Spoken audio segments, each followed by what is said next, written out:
A'udzubillahi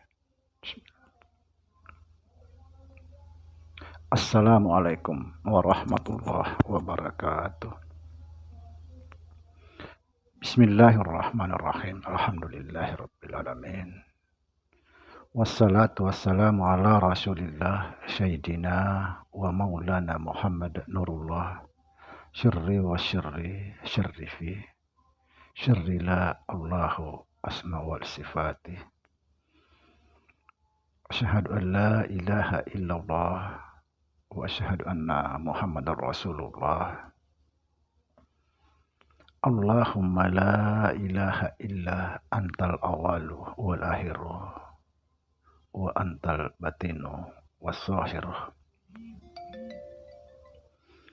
Saudara-saudara yang saya cintai dan yang saya sayangi dimanapun berada, semoga kita semua senantiasa dalam bimbingan Allah Subhanahu wa Ta'ala, diberikan rahmat, kesehatan jasmani dan rohani, serta rahmat ilmu, yaitu ilmu-ilmu yang bermanfaat dunia dan akhirat. Amin.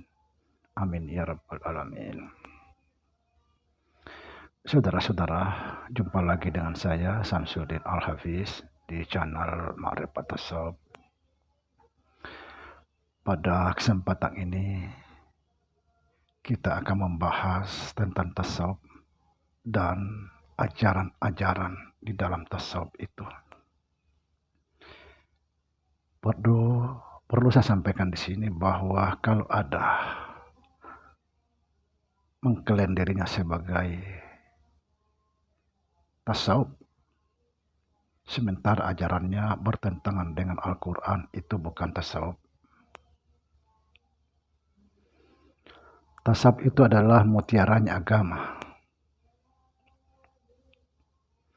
Tasawuf memandang agama itu adalah cinta dan kerendah hatian, bukan kesombongan dan mementingkan diri sendiri. Subhanallah. Di dalam tasawuf itu sendiri bermakna. Coba kita perhatikan saudara. Tasawuf adalah takwa. Terus sah adalah sabar. Waw adalah warah. Fana. Fa adalah fana. Tasawuf.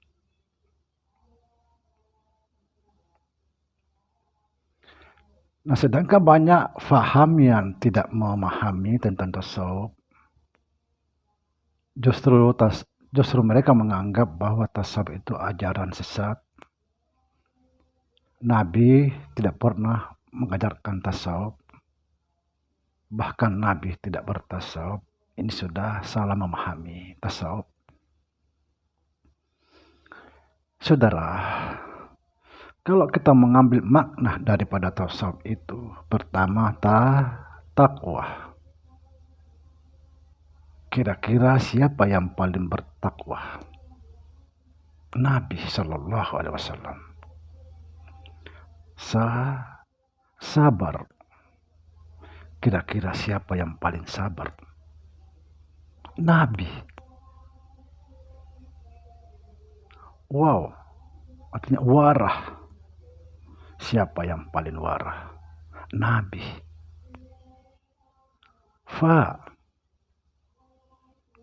Siapa yang memahami mati sebelum mati?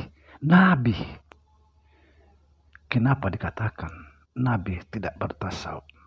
Karena kita tidak memahami makna tasawuf. Tasawuf mengajarkan kita dari titik kembali kepada titik. Tasawuf mengajarkan kita keluar dari diri menuju kepada diri. Tasawuf mengajarkan tidak ada lagi aku, tidak ada lagi kamu, tidak ada lagi dia. Yang ada hanya Allah Subhanahu wa Ta'ala. Tasawuf mengajarkan kita menghilangkan ego, keangkuhan. Tapi untuk menuju tasawuf perlu waktu. Waktu apa? Kita harus membersihkan hati. Kita harus mensucikan hati dari segala berhala-berhala.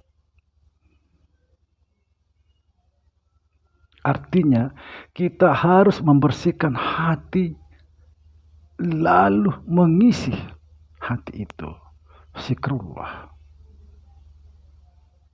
sampai hati itu betul-betul penuh dengan zikrullah.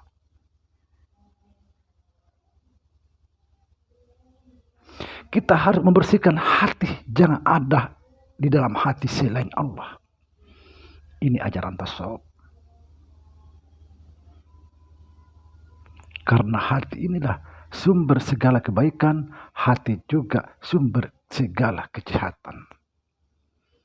Itulah sebabnya ketika Nabi Shallallahu Alaihi Wasallam menyuruh dua sahabat mengambil daging yang paling bagus dan daging yang paling tidak bagus.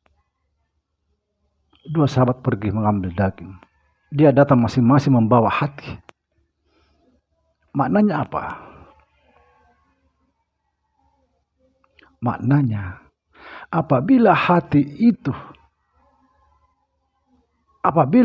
seorang hamba baik, maka baik segala amal perbuatannya. Tapi apabila hati seorang hamba itu rusak, maka rusak segala amal perbuatannya. Mungkin saudara atau saudara pernah mendengar sejarah ketika Nabi Shallallahu Alaihi Wasallam merusak semua berhala-berhala yang ada di Ka'bah. Apa artinya itu, saudara? Ka'bah adalah Baitullah. Hati juga adalah Baitullah. Ketika Nabi Shallallahu Alaihi Wasallam menghancurkan semua adah berhala di dalam Ka'bah itu, maknanya adalah kita harus mengosongkan hati, menghancurkan segala yang ada di dalam kecuali Allah.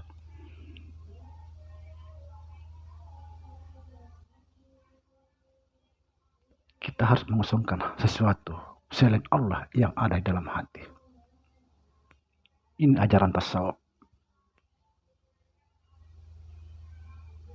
Tapi sayang, banyak sekali orang yang tidak paham tentang tasawuf. Lalu dia menganggap tasawuf itu ajaran sesat. Kalau ada yang merasa dirinya bertasawuf, ajarannya bertentangan dengan Al-Quran, bertentangan dengan Islam, itu bukan tasawuf. Karena tasawuf itu mengajarkan kita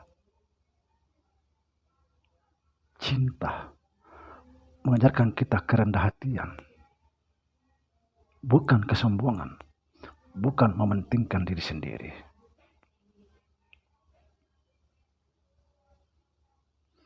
Tasawuf mengajarkan kita tentang fana. Bagaimana kita memfanakan diri.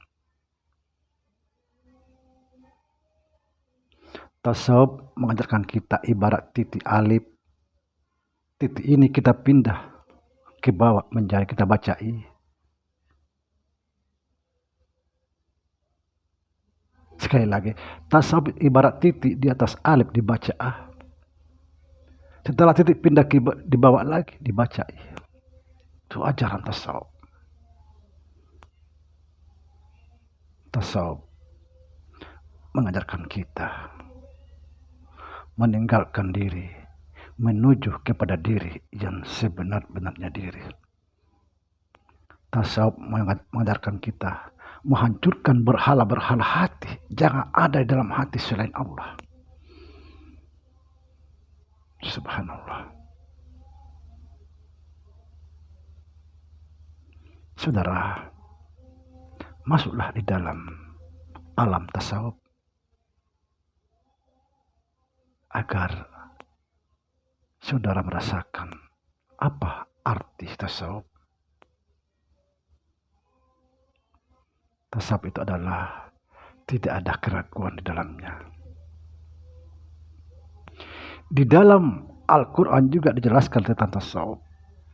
Artinya tasawuf ini juga berasal daripada Al-Quran. Di dalam Al-Quran dijelaskan di situ, wahai Muhammad, bukan kamu yang membunuh, tapi aku.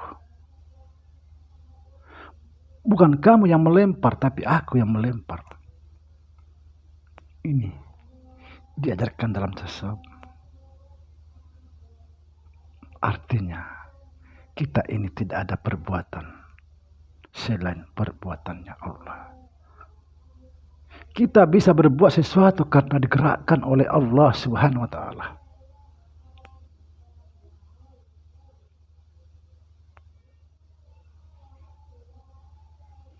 Kita ini berbuat, sebenarnya Allah yang berbuat melalui kita.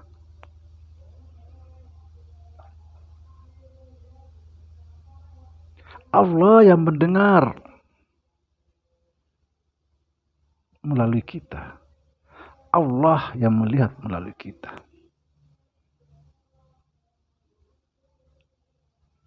Tasawuf yang mengajarkan kenyataan-kenyataan Allah yang ada pada diri kita yang paling nyata.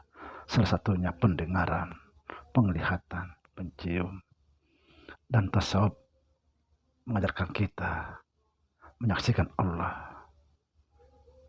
Menyaksikan kenyataan Allah yang ada pada diri kita.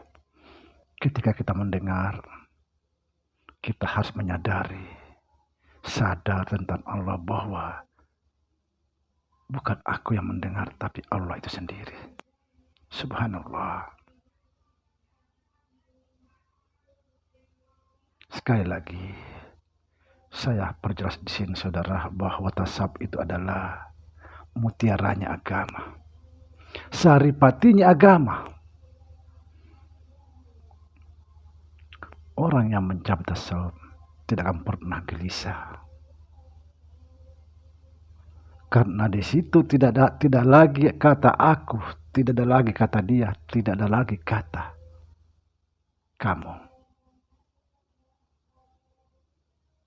Demikian saudara, mari kita membersihkan hati, bersungguh-sungguh membersihkan hati melalui zikrullah. Yang paling gampang, yang paling cepat membersihkan hati itu zikir menahan nafas. Zikirnya Allah, Allah, Allah. Artinya kita tarik nafas naik sambil berzikir dalam hati Allah, Allah, Allah, Allah, Allah. Sesuai kemampuan kita. Kemudian kita hembuskan napas hu atau huwa. Lalu tarik lagi Allah. Tahan napas, sambung dengan zikir Allah, Allah, Allah. Tapi jangan dipaksa, tapi sesuai kemampuan kita.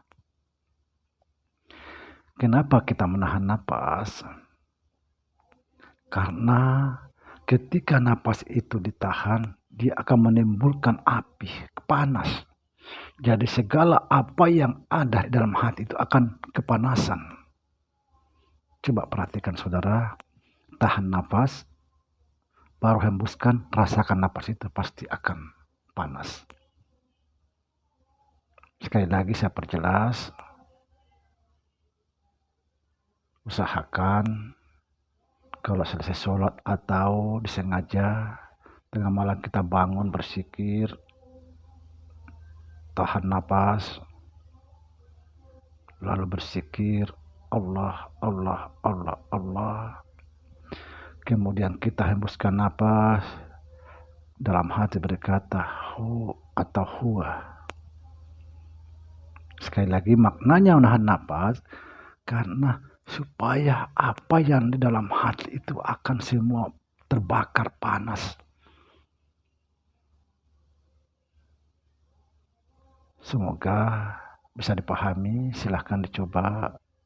Assalamualaikum warahmatullahi wabarakatuh.